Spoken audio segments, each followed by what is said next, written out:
In the 1950s, high-scoring Dolph Schayes made the Syracuse Nationals one of the NBA's top teams. He also played in 706 consecutive games, making him basketball's original Iron Man. I had the ability to hang in the air. Pitchin' Paul Arizin was a two-time NBA scoring leader. His jump shot took the game off the ground and changed the way it would be played. Mixing talent with tenacity, Bob Pettit was one of the league's greatest forwards. Over the course of his career, he averaged 26 points and 16 rebounds. But Pettit retired at age 32, saying he could no longer meet his own high standards. Taking the forward position to a new level was Elgin Baylor. An explosive scorer, he also had the ability to float in midair, bringing a totally new dimension to the game. I just play the only brand of basketball, the type of basketball I knew how. But looking back today, over 23,000 points and 11 All-Star appearances later, perhaps not even Elgin himself is sure exactly how he did it. The 1960s also brought the arrival of Jerry Lucas, who turned the blue-collar work of rebounding into an art form. In Philadelphia, Billy Cunningham delivered offensive firepower for the 76ers, averaging 20 points and 10 rebounds a game over his illustrious career. I always felt that, I could run and run and run, and someone told me one time, you will pass out before you injure yourself. And John Havlicek kept on running for 16 seasons, his tireless play earning him the nickname Hondo.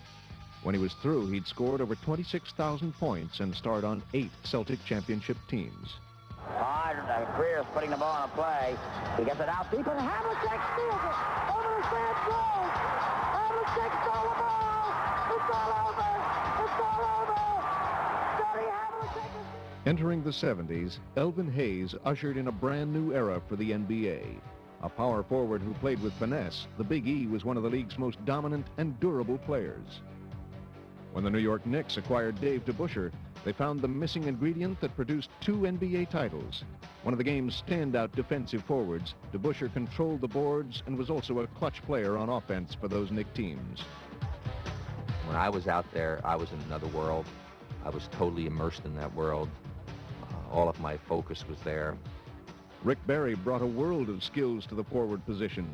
During a brilliant 14-year career, he excelled in every phase of the game, once even leading the league in steals. But above all, he was an offensive machine, and he is the only player to have ever led the NCAA, the ABA, and the NBA in scoring. With an improvisational style all his own, Julius Erving was simply the doctor. He stretched the game's creative limits and seemingly defied the laws of gravity on his way to becoming the 3rd leading scorer in basketball history.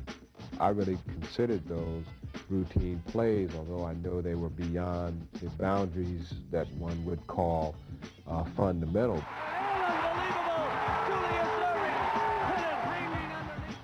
The evolutionary trail of forwards continued with Boston's Kevin McHale, whose twisting, contortionist moves in the low post completely frustrated his opponents. He used his worm move. There was the sleek yet powerful quickness of the Lakers' James Worthy, so often found at the finishing end of a Showtime fast break. The emphatic deliveries of the mailman, Utah's Karl Malone. Moved by the mailman. The dynamic athleticism and versatility of Chicago's Scottie Pippen. And the irresistible force known respectfully as Sir Charles Barkley. I've always felt that anytime I step on the basketball court, if you give it 100% every day, good things are going to happen. And now there's a steal by Bird. Underneath the DJ, lays it in. What a play by Bird. They said he couldn't run and couldn't jump, but what became evident about Larry Bird was that he also could not be stopped. If it comes down to one shot, I want to be the guy to take it. Bird goes for 3.